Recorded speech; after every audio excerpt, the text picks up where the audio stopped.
Well, hello, everybody, and welcome back. And if you are just tuning in with me for the very first time, it's so nice to meet you.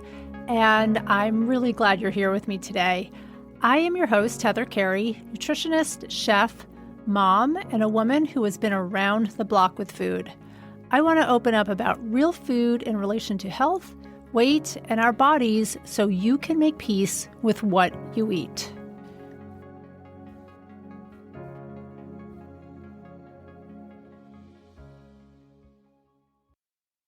Hi, everybody, and welcome back to the Real Food Stories podcast. Today, I have Laura Broome with me. Laura is a resilience coach who helps individuals who are overwhelmed by adversity to transform their pain into purpose and flourish in life. By overcoming 4 very impactful life-changing events in a 5-year period, Laura learned how to transform pain into purpose and rediscover joy. She created the I Cope to Hope 3-step resilience framework to help others achieve positive growth by embracing change, finding new purpose, and rediscovering joy. She is also the author of the soon-to-be published Flourishing After Adversity, a 3-step action plan to transform pain into purpose and embrace joy again, coming out in December of 2023. Yes, in a couple of weeks. Great. Most importantly, though, Laura serves as living proof of the extraordinary capacity to overcome challenges and illuminate a path toward a brighter future. So welcome, Laura. I'm so happy to have you here, and it's really nice to have you, and I'm looking forward to you sharing your story. And I know that others are going to want to hear your story. And how, I was also just curious, after you share your story, how you define adversity, because I know that we're all individuals, so we all have our own definitions of what adversity is. And let's just start with you and jump in and hear a little bit about your story. Good, thank you. I really appreciate being here and sharing my message of hope. And so a little bit about me is I have been through 4 life-changing events over a 5-year period, and that included going through breast cancer, the loss of my teenage son to suicide, a heart transplant, and a sudden divorce after 27 years of marriage. And so that is a lot to handle in such a short amount of time. But I had a lot of self-reflection and really had to go through and process all those emotions, because my breast cancer and the loss of my son happened at the same time. And then 4 years later, I had the heart transplant. And then a month after getting home from the heart transplant is when I found out about my divorce.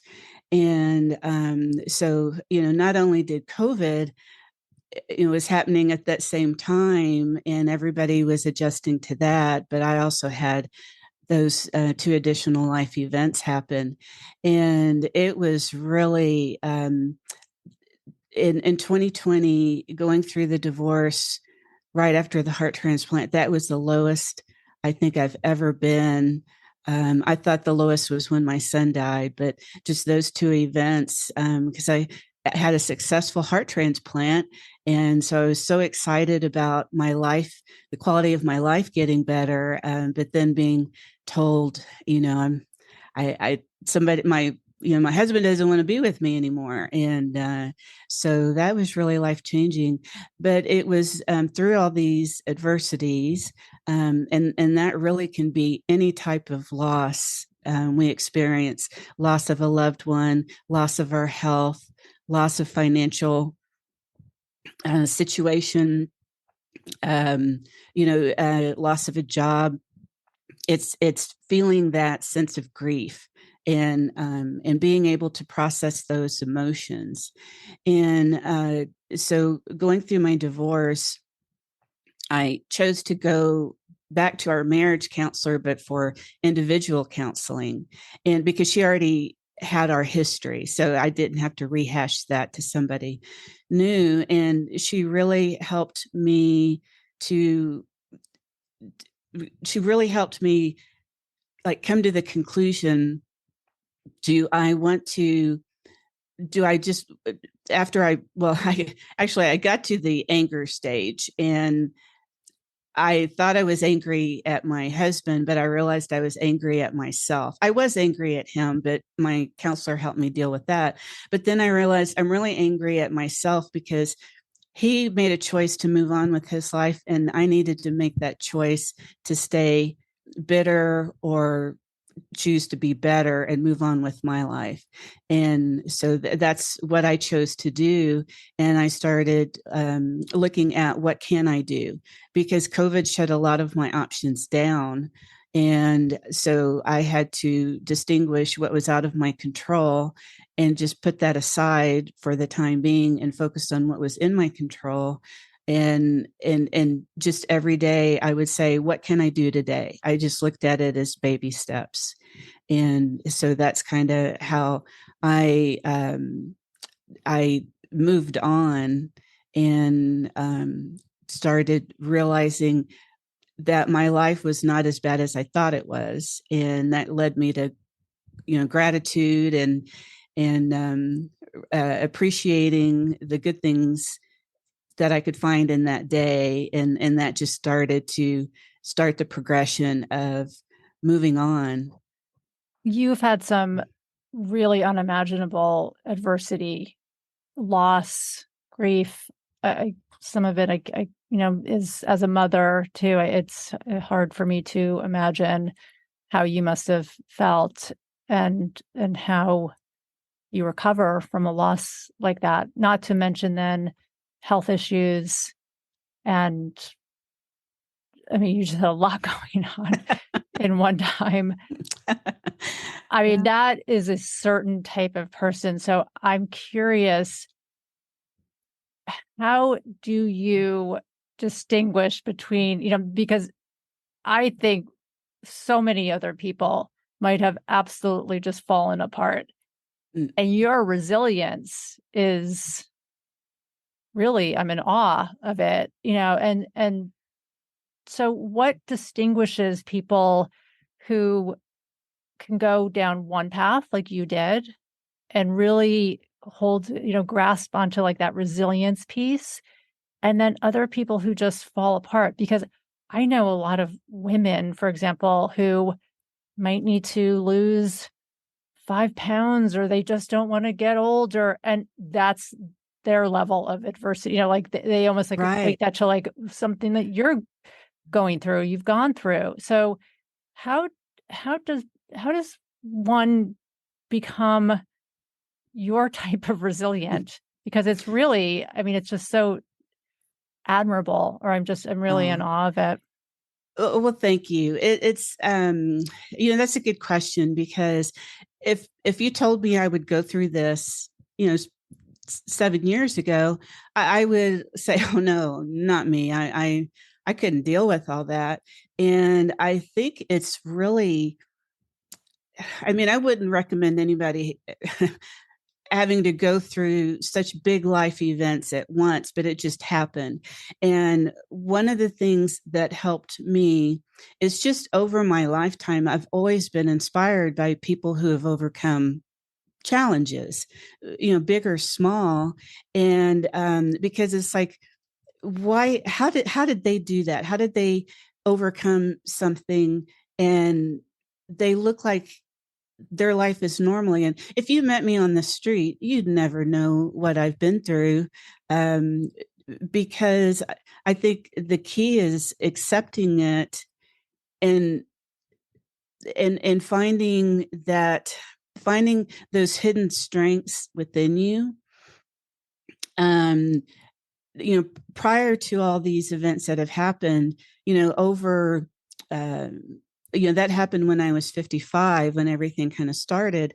but prior to that, I had my ups and downs, just like everybody.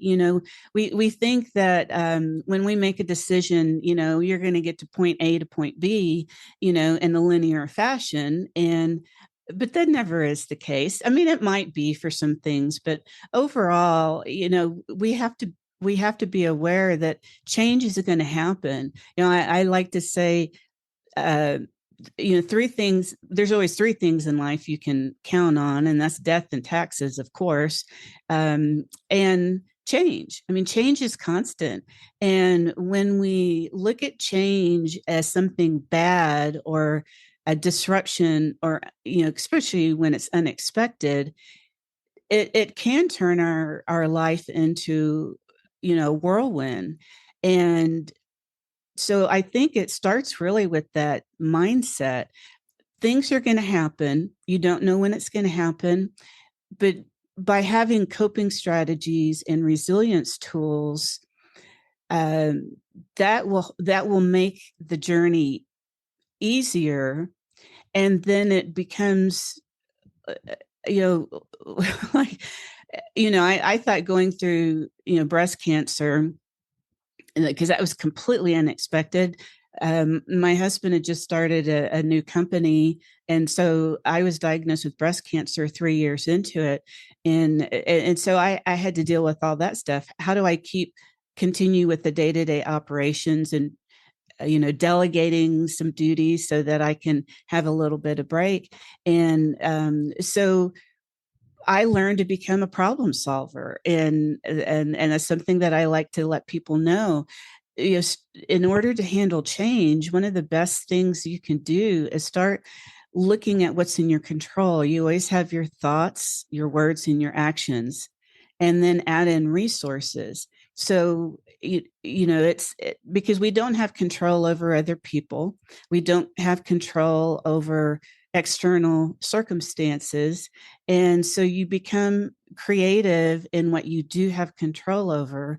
And it's like, take an inventory of your personal assets, your skills, your talents, your passions, your character strengths, and then what kind of resources are available to you. There's people that, your support system, or just people that you could network, who know people or know of resources, the internet. But you just start thinking, what are your things in the community, organizations in the community, and you put any one of those combinations together, you can pretty much solve any challenge that is within your control. And so that gives you hope, because you have options.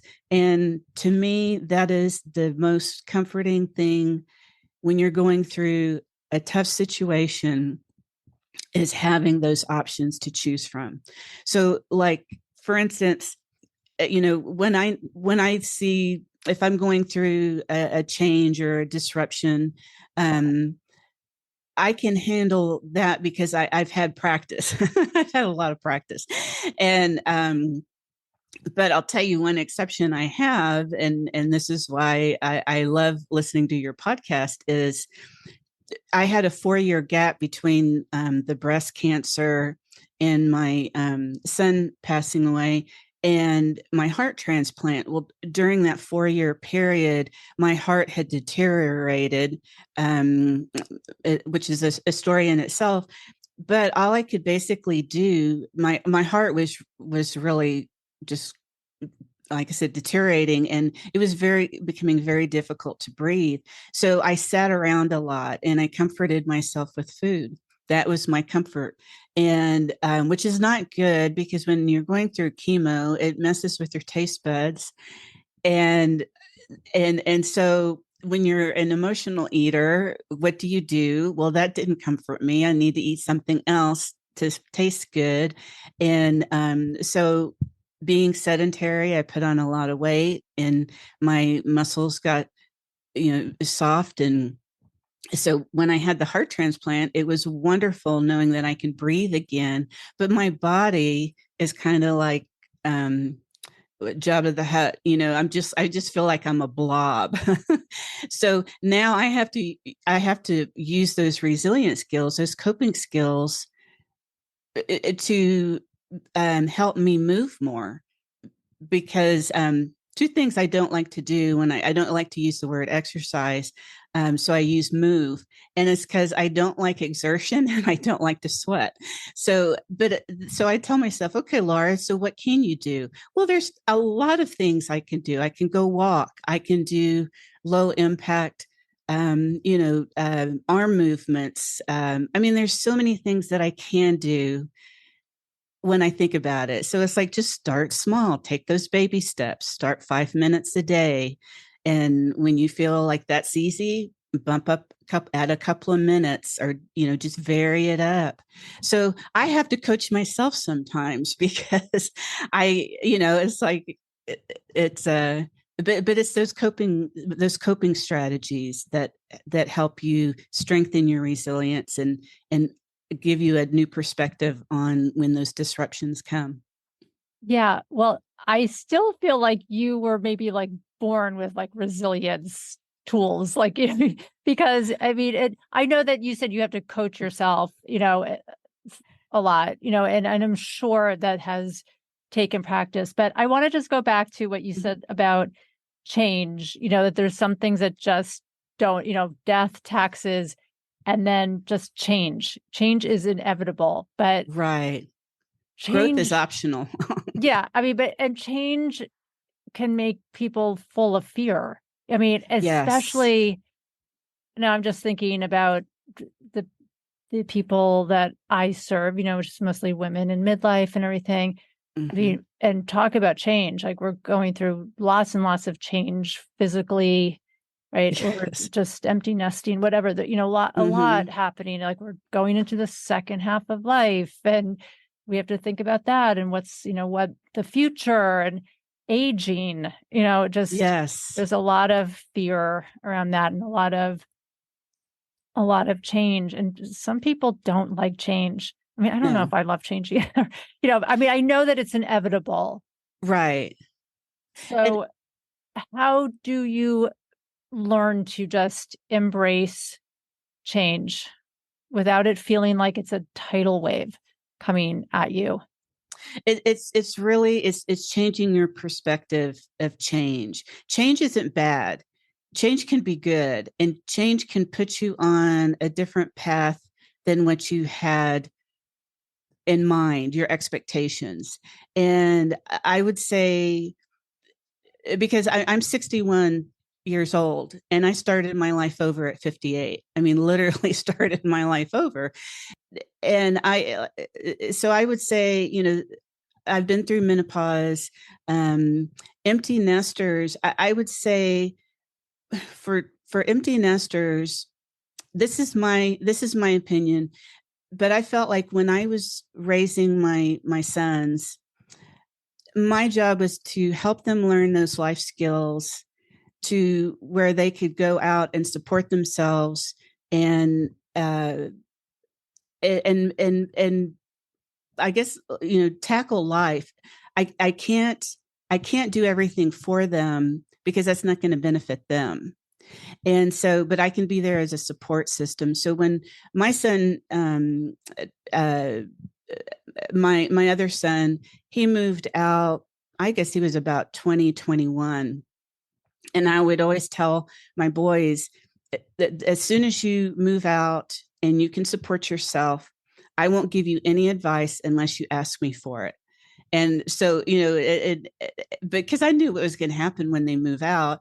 I did the same thing, and my parents did the same thing. But you think, oh, I'm out on my own, I can do whatever I want. But then it's like, no, now you have responsibilities.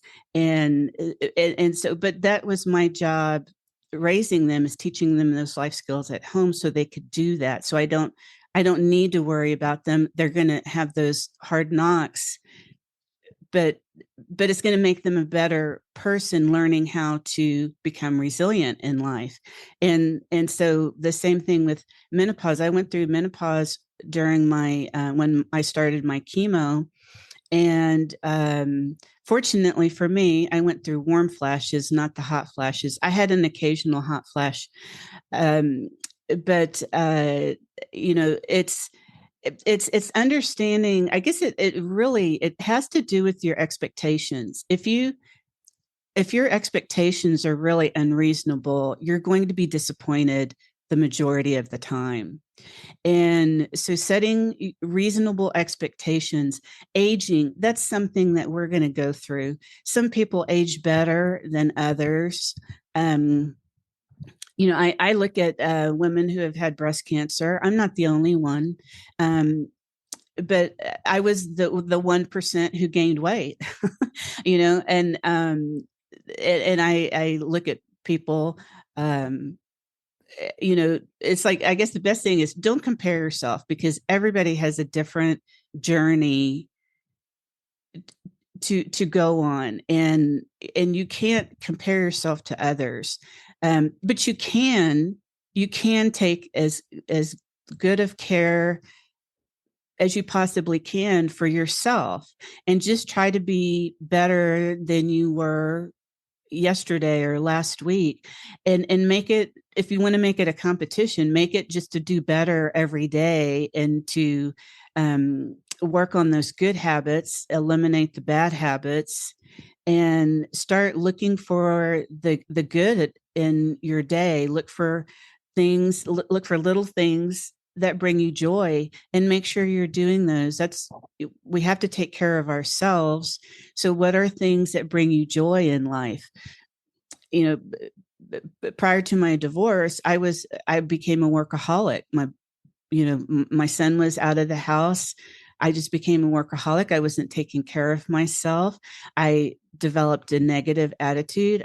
Sometimes I'd wake up and I'd say, my gosh, what kind of fresh hell am I going to experience today? And that was a miserable feeling. Now that I've kind of gone on the other side, and I make time for things that bring me joy, and I focus on the positive things in my life, and like I said, it's a choice. I can choose to wake up in the morning and say, oh, it's cloudy and drizzling outside, it's going to just be a miserable day, and I will see every negative thing during my day, because I've told myself this is how it's going to be. I set that expectation. But if I say, oh, it's drizzly outside, but it makes me feel kind of cozy, I'm going to have some hot chocolate, or I'm going to do something. Then when you make that concerted effort to to to find the positive and be grateful for it, then, because things can always be worse. And I tell you, even at my lowest moments, they could have even been worse than that, but they weren't. And I would tell myself, thank goodness they're not. and and so it's little, like I say, they're coping strategies to help you see the good. And also it has to do with your boundaries, the people you hang out with. Do you have those Debbie Downers? Do you have people who complain, about their life, but choose not to do anything about it?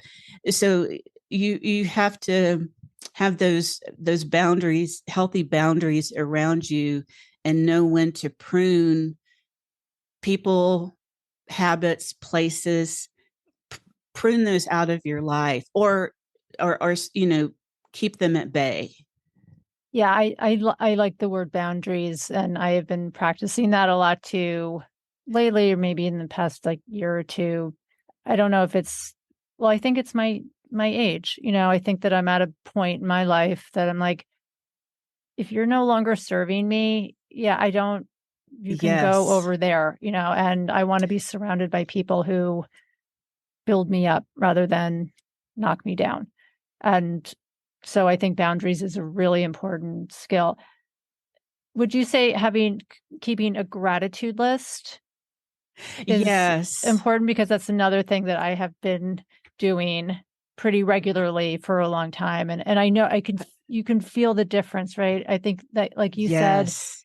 no matter how bad things might feel or be, right? I think having the gratitude list keeps things in perspective. That Sometimes, would you is so agree with that? true. Oh, I completely agree. I would tell people, like I've had clients, just it's like I'm sick and tired of being sick and tired, and and that to me is such a mood changer. And I tell my clients, first thing is know what's in your control and what's out of your control, just as a general overview, and then start practicing that gratitude. And I like to tell my clients, just pick at the end of the day, just pick 1 to 3 things to get started with. What happened today that you're grateful for, or a person, or you got off work on time. Just 1 to 3 things at the end of the day, because that kind of helps you. I think it helps you sleep better, because you have something positive to go to sleep with. And then the next day, just try to add 1 or 2 more to the list. And maybe halfway through the day or at lunchtime, just think of 1 to 3 things. And then again, and then start making a list, like on your phone, or something that you can refer to if you're having a bad day. You want easy access to that, and just remind yourself, because it is a mood changer. And you'll get to the point where it's not just the basics. Well, at least I have a house, or I'm inside and I'm not outside while it's raining. And then you'll start finding there'll be little smaller things, and it's those small, I call them just like small pieces of joy, that can help you. And then you'll start looking when you're having a bad day, or you're late for work, or you're late picking up your grandkids, or something. It's just stop and go, it could be worse, or what's one positive thing in this situation. And and it does become a habit, but you have to be consistent. And I always say, consistent baby steps. Start small, but be consistent. Even if you just find one good thing for 5 days in a row, at least that's consistent. And then something else will come. I don't know. When I am out and about and I hear people, and I can just hear them talking to somebody else, and whatever I kind of overhear, I can find one good thing of what they're talking about. And sometimes it's so hard, because I want to go, yes, it sounds like it's bad, but it could be worse, or it could be that. But that's because I've had 3 years. I mean, You've had a over lot of the past three training. years, I've had a Yeah. lot of Real training. life training. Yeah. Yeah. Yeah. But it can happen. And again, it goes back to a choice, just a choice. Yeah. I mean, back to the gratitude list. I think just even, I remember when I first started it and someone had said, don't get caught up in the big giant gratitudes. I mean, it could be anything from my hot cup of tea I have every Yes. morning, or that I love to sit down with my journal and have my tea. And it could be as small as that. So don't hesitate writing down anything that you just feel grateful for. And it really does help set the mood for the day. It really does make a huge difference. Yes. Yes. So those are 2 simple things, that people can start today. It's just what's in your control to move forward, or what's in your control to change, and what's something to be grateful for. Yeah. And I like that too, that in my, what's in my control and what's out of my control, because Hmm. I think a lot of women, at least, are, can we call them control freaks? Yes. I used to Right? be They want one. to, like, right. I know. And I'm working on mine too. So I know this mindset of, like, what is in my control and what I cannot control. Other people, I Yes. can't control their decisions. I can't control, like, my children, right? I can't, like, Yes. that is out of my control. And in a way, that's a relief, to feel It like, is. okay, I don't have to worry about you anymore, because you have you're responsible for you and I'm responsible for me, and focusing just what's in my control. And that's mostly my stuff, right? To work on just me, that's in my control. Yes, I completely agree. And if everybody could do that, what a wonderful world we'd be in. Yes. Because by concentrating on what's in your control, probably 50% of the things you worry about and you stress over, it all goes away because you can't change people. They have to want to change, but you can change yourself and you can change the way you react to it. And it's not a switch you can just flip on and off. I mean, it requires practice, and it just requires that acceptance, and I call it radical acceptance. You don't have to like it. You don't have to, you know, approve of it, but you have to accept it. It is what it is, and move on. And that was the turning point when I was going through my divorce. I couldn't understand a lot of things, but when I realized he's moved on, so what am I going to do? I have to accept it. I don't like it, don't approve of it, but it allowed me to move forward with what was in my control. And that's when everything started going uphill. But it was a conscious effort and an option, that I had to make. No one else could make it for me. And and sometimes, I like to let people know adversity makes you bitter or better, and it's your choice. I can't choose for you. I couldn't even tell you. I could tell you in my opinion, what I think would be better for you, and that's, of course, be better. Move forward. But everybody has to make their own choices for themselves. In their own time. I mean, it sounds like you Yes. went through a lot of adversity not so long ago. I mean, this is just a couple of Yeah. years ago. 3 years And actually to the month. oh, yeah, okay. I mean, and And here I you mean that, are. like, my divorce was final 3 months ago. Yeah. I mean, Yeah. 3 years ago this month. So I guess my question is, do you feel like there's a timeline that people Mhm.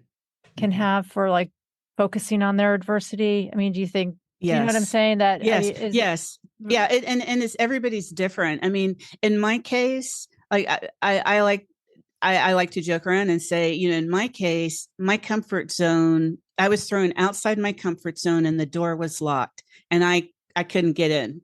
So I didn't have a choice. I had to move forward. I don't wish that on anybody, but I tell you, it it does cut, it makes a choice for you. But for people who are wanting change, um, it's going to get you out of your comfort zone.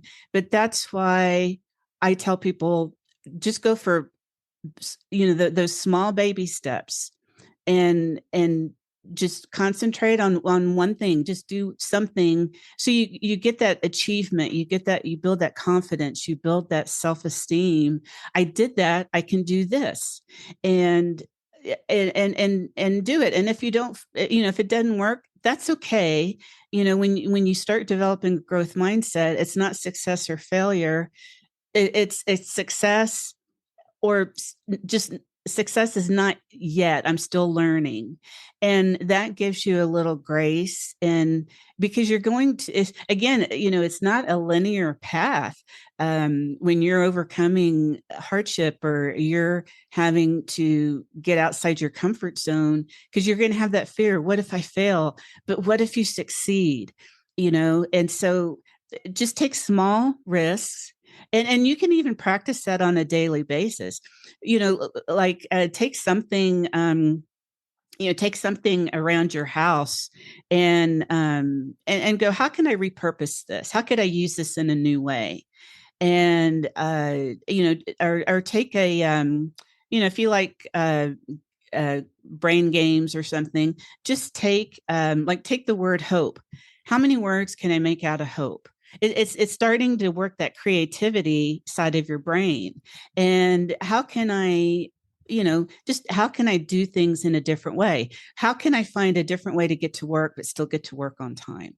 Or how can I load the dishwasher where it's still efficient, but it gets the dishes clean? It's always constantly looking for another way of doing things, because that way, when an obstacle comes up or a disruption comes up, you're wiring your brain to start thinking outside the box. What do I have? How can I do? What knowledge, what can I throw together real quick to solve this problem? And but it comes with practice, you know. And I think that's the key. It doesn't have to be difficult. It doesn't have to be something you have to set a lot of time to do. Just as you're going around your business, just whatever you're doing, whatever, running errands or something, just look for a new way of doing something. Yeah, I think, I mean, those small steps, right? Then you realize, you look back after a year and you're like, wow, look at what I did. I mean, the small steps in the moment probably don't feel like much, but I think after, with consistency and, Yes. and just keep moving forward, you can see that you have made a lot of change. And I mean, I love this too, that because I was just thinking about this the other day, actually, that what if I fail at whatever, fill in the blank, and then turning that around to say, like, what if I succeed at it? And Right. I I thought about that and I've heard that before. And I know the first time I ever heard that, I was like, what if I succeed? Because I'm sure so many people are just used to looking at the negative or the fear part of it, just to get prepared, just prepare yourself for the worst. But what if I Yes. succeeded? What if I actually did something and it made me really happy? And And it's a really different it way of is. looking at things. And if that doesn't work for some people, because sometimes I'm like that, but what if I succeed? And then sometimes that fear will grab a hold of me. And it honestly, I always say, Nike has the best slogan, just do it. When you start to think of something that you go, oh, I don't know if I want to, try that. It's really new, gets me out of my comfort zone. I tell myself, either do it, just do it. Don't even think anymore about it, because that's where the fear, the longer you think about it, the less likely you are to attempt it or try it. And I'll give you a quick example of not doing things right the first time. Even with GPS, before the cars and phones had GPS, I could get myself lost. And it used to be like you could print the directions out, and I would be driving and trying to follow them. And I thought, when we got GPS, oh, this is going to be great. I won't get lost. And I very rarely, I mean, I just tell myself, I know you may not get there the correct way. I have a tendency to turn too soon because I'm terrible with distance, so 2/10 of a mile, I don't know, that could be the next block for all I Right. know. And so I was like, that's okay. You'll find a way there. And just over the years that I've done that, I never get to the same destination the same way. I have discovered so many other areas of San Antonio, where I live now, and even other places that I've lived.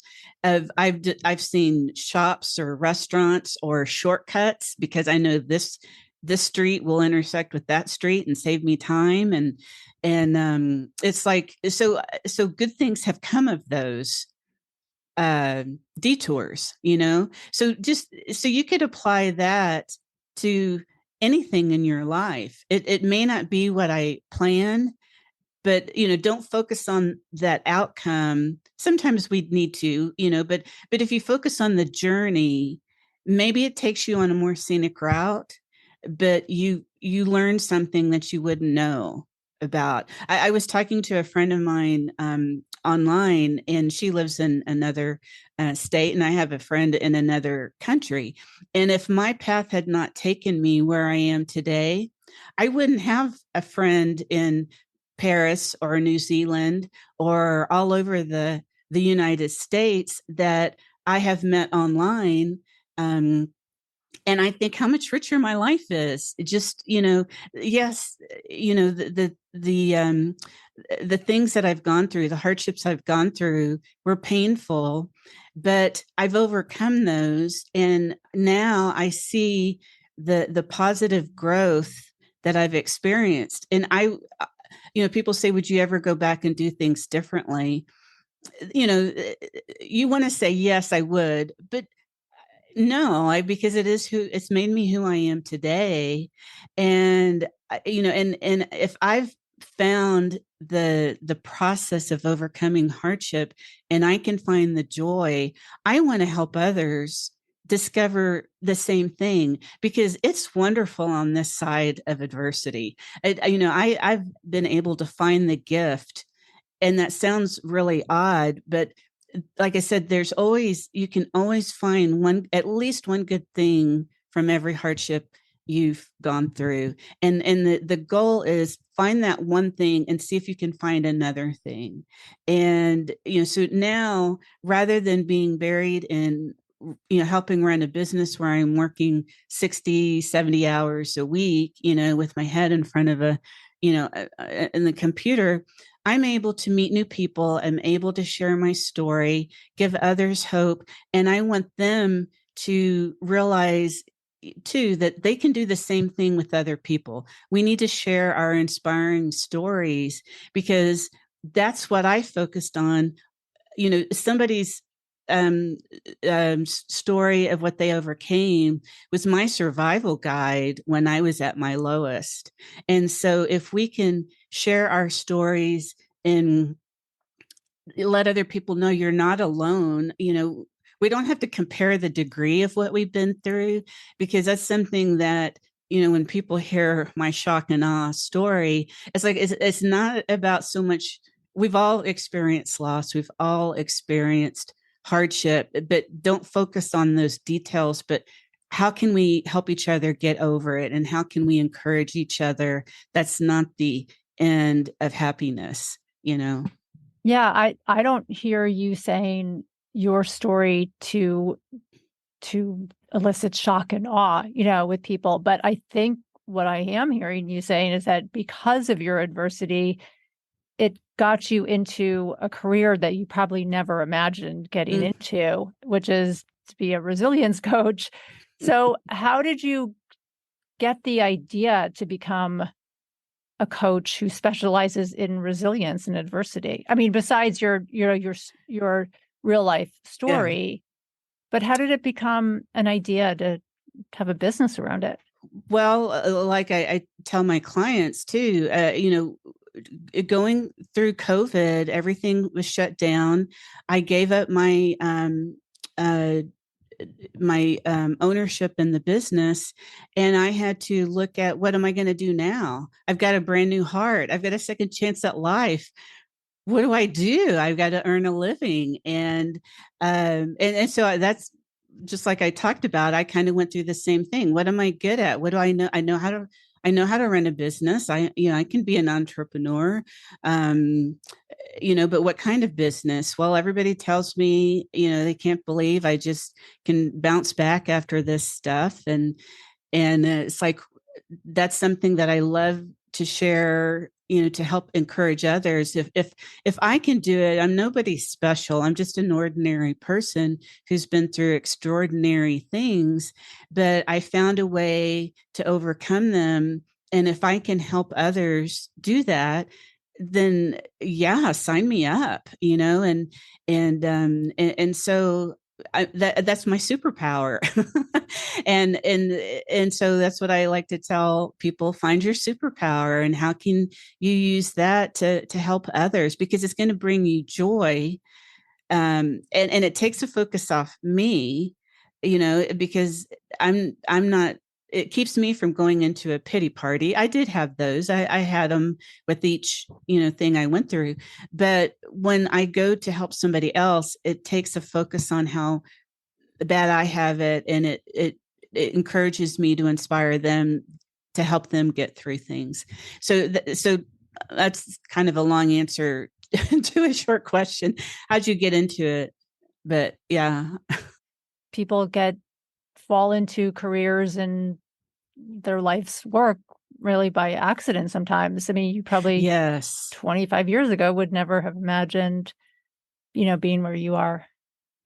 No, Yeah. and because my background is started out in accounting, and what are the most introverted, analytical things I could be in, and it wasn't until I started helping my husband with this business that I had become a problem solver. And that, I found the secret to that. And like I said, it's really understanding what your superpowers are and your resources, and you can solve any problem because you have so many different ways of creating a solution. And to me, that was the best thing that ever happened to me, is learning how to make decisions and problem solve. And again, it goes back to that, what's in my control, because if it's not in my control, I can't use that as a resource to solve my problem. And so understanding that if there's a problem, there's a solution. And so that gives you hope that I'll find a solution. It may not be what I want, but I may find a better way, and it Yeah. may lead me on a different path. So again, it's that mindset of, just being open and flexible, and not having those limited beliefs or those limited thoughts. It's success or failure, because fear is scary and it'll keep you from doing things, but you have to decide, am I bigger than fear, or is that fear going to be my demise? Because when get that FOMO, that fear of missing out. What does that fear not want me to experience? Because there's something better out there, and that fear doesn't want me to access that. So, give your fear a name, if it Hmm. helps. Right. Yeah. Laura, you have been truly an inspiration, and through all your adversity, I mean, just your story is really inspiring. So I really appreciate you sharing today. And how can people get in touch with you? How do you work with people? Do you do one-on-one work? Tell me. Yeah. Yes, yes. They can go to my website, icopetohope.com, and that's with the number two. And it's you can read more about my story. There's a free weekly blog that I do, and a weekly newsletter, and I have a book coming out in a couple of weeks, Very and that exciting. explains. It is, because I thought, I never thought I'd write the book, but in trying to find ways of putting if I had had a manual when I was going through what I was going through 3 years ago, that's what I was looking for, and I couldn't find it. And I don't want to, it's like, I don't need somebody to solve my problem, but I need somebody to tell me, how do I move on after such tragic, situation. And that's what my book is. My book is a 3-step action plan.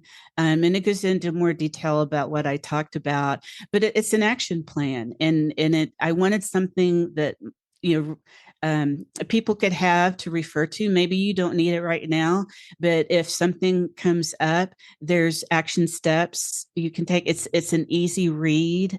I just wanted to get the information in more people's hands, and it worked for me. So the process, I won't solve your problems, but if you need somebody to help guide, I have information on my website how we can work together. And my goal is to teach the framework, the saying, give a man a fish, he eats for a day. Feed him, or teach a man how to fish, he eats for a lifetime. Hmm. That's the intention of my book. And my process, my framework is, I want to teach that to as many people, so they can share that with others, and they can have a better life. Well, that sounds great. And it sounds like it can help people feel less alone, right? Yes, That's and yes. that's and that's so important too. Well, Laura, thank you so much. I appreciate your time and telling your story today. And I will put those links in the show notes. And thank you again. Thank you so much for having me. I really appreciate it.